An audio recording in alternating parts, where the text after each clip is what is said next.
ईद उल अज़हा आने वाली है, और एक गलती जो बहुत से लोग करते हैं, नबी पाक सल्लल्लाहु अलैहि वसल्लम ने खुद बताया कि ये कुर्बानी में ही सिर्फ गोश्त है। अभी सुनो। हज़रत बरा बिन आज़िब रदियल्लाहु ताला अन्हा से रिवायत है, रसूलुल्लाह सल्लल्लाहु अलैहि वसल्लम ने ईद उल अज़हा की नमाज के बाद खुतबे में फरमाया, जिसने हमारी नमाज की तरह नमाज पढ़ी और हमारी कुर्बानी की तरह कुर्बानी की, उसकी कुर्बानी सही हुई। लेकिन जो नमाज से पहले कुर्बानी करे वो सिर्फ गोश्त खाता है, कुर्बानी नहीं। ये सुनकर हज़रत अबू बुरदा रज़ी अल्लाह खड़े हुए और अर्ज़ किया, या रसूलुल्लाह सल्लल्लाहु अलैहि वसल्लम, मैंने तो नमाज से पहले बकरी ज़बह कर दी और गोश्त भी खा लिया।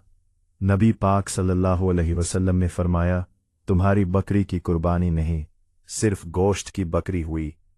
जिस पर हज़रत अबू बुरदा रज़ी अल्लाह ने अर्ज़ किया, मेरे पास 1 साल की पठिया है, क्या उसकी कुर्बानी हो जाएगी? नबी पाक सल्लल्लाहु अलैहि वसल्लम ने फरमाया, हाँ, लेकिन तुम्हारे बाद किसी और की इससे कुर्बानी काफ़ी न होगी।